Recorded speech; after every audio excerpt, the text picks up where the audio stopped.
apa yang kemudian kita upayakan supaya kadar gula darah kita ya tidak fluktuatif ya. Kita ketemu kembali ya. Jadi apa yang kemudian kita upayakan supaya kadar gula darah kita ya tidak fluktuatif ya. Ada beberapa cara. Misalkan begini.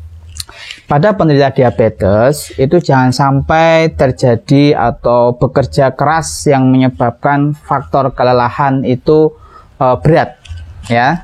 Kalau kita bicara tentang faktor kelelahan, memang salah satu pemicunya itu adalah tumpukan asam laktat dalam tubuh kita. Tetapi pada penderita diabetes, ketika seseorang itu mengalami kelelahan karena kerja keras, justru faktor kelelahan itu bisa meningkatkan kadar gula darah. Jadi harus diatur ya jenis-jenis pekerjaan bagi mereka yang mengalami diabetes. Yang kedua adalah faktor pikiran.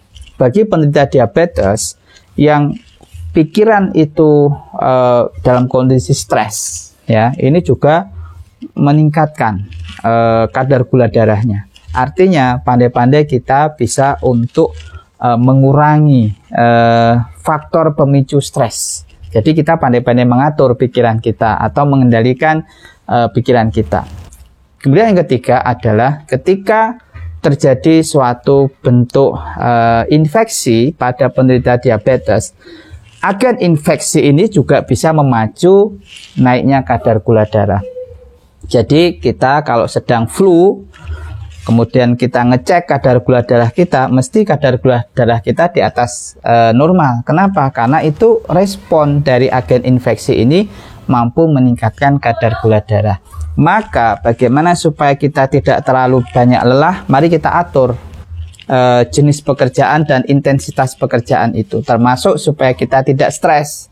Itu juga kita atur beban faktor pemicu stres itu supaya kadar gula darah kita juga tidak meningkat. Dan yang ketiga adalah agen infeksi. Agen infeksi yang masuk ke dalam tubuh kita ini juga akan meningkatkan gula darah kita. Maka solusinya secara herbal untuk agen infeksi kita kasih imunomodulator, misalkan dari meniran atau dari jinten hitam. Sedangkan untuk menenangkan pikiran kita bisa menggunakan buah pala atau biji pala. Dan untuk supaya badan kita tetap sehat ya, tetap bugar, tetap tidak mudah lelah, kita bisa mengambil dengan kayu legi ya, kayu legi atau ginseng. Ini adalah kombinasi yang pas supaya badan tetap bugar, tidak stres, dan daya tahan tubuh kita meningkat dengan baik. Demikian sesi terapi herbal untuk diabetes.